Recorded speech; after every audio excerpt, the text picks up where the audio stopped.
I'll show you how to easily rip lumber, 2x4 lumber with a circular saw. I invented a jig which you can use in ripping 2x3s or 2x4s. This is a 2x3 I ripped earlier. This is the jig I'm referring to.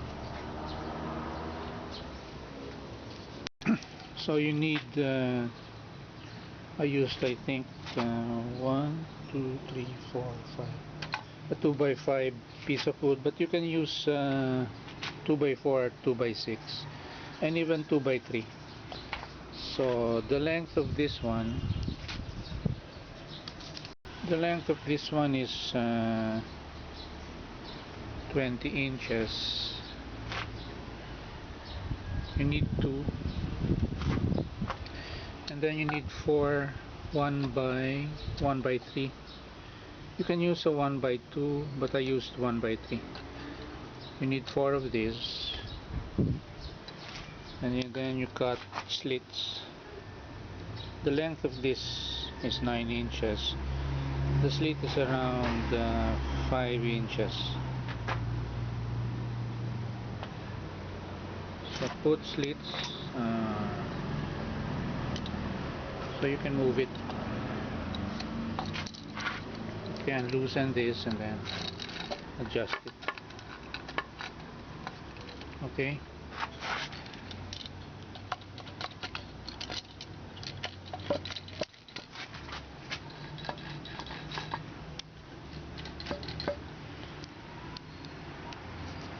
Secure 4 nuts and bolts here, about 2 inches from the edge of this block of wood.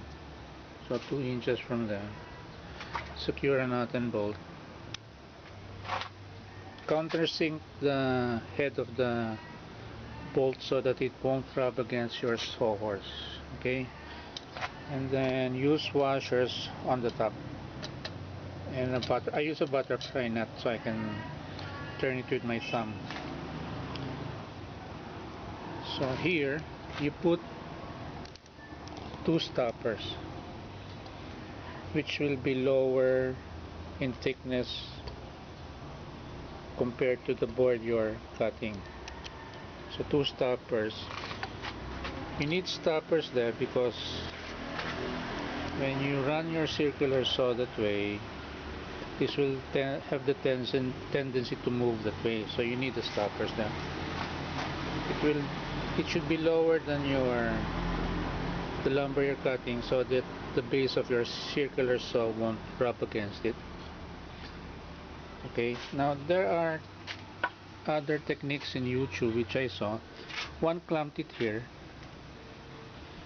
and then he started to cut over there. When he was about to reach the clamp, he removed the clamp, transferred the clamp somewhere, and then continued. When he was about to reach another clamp, he removed the clamp, transferred it in the middle, and then continued. That's I don't think that's an efficient way. You might accidentally remove the circular saw and start to place it back in the middle of the cut. And then there's one other guy who screwed the 2x4 on sacrificial lumber and then countersunk the screws. So naturally you'll be able to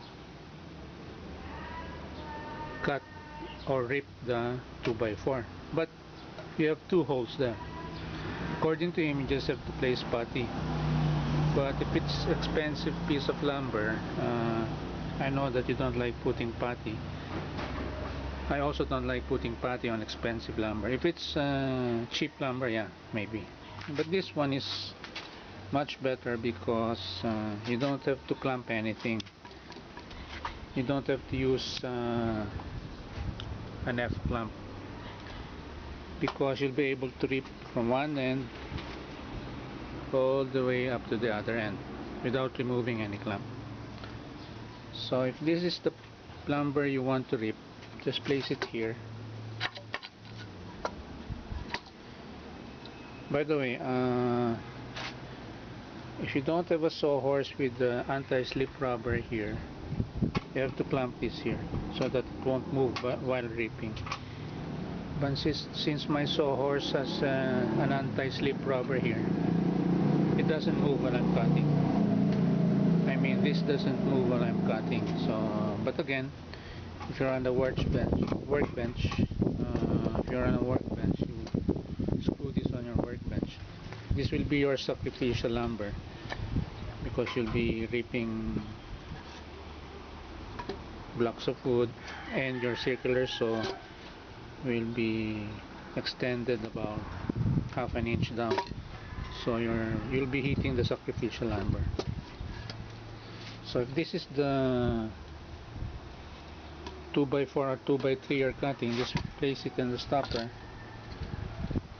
tighten the two pieces of wood. This will be your front, and at the back do the same. So push this there and then tighten, push this and clamp it and then tighten, and you're ready to reap your, you can start here and you can go all the way up to the end without removing any clamp during the process, or without having to screw your lumber on sacrificial wood so that it won't move. This one won't move because these two pieces will hold the front, and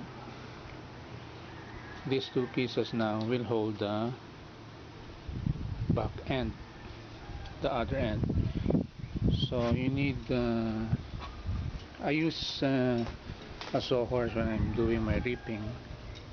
If you need to cut longer lumber, you just need to move the other sawhorse to the back and then reap. You don't have to place any support here because this will support itself as you cut.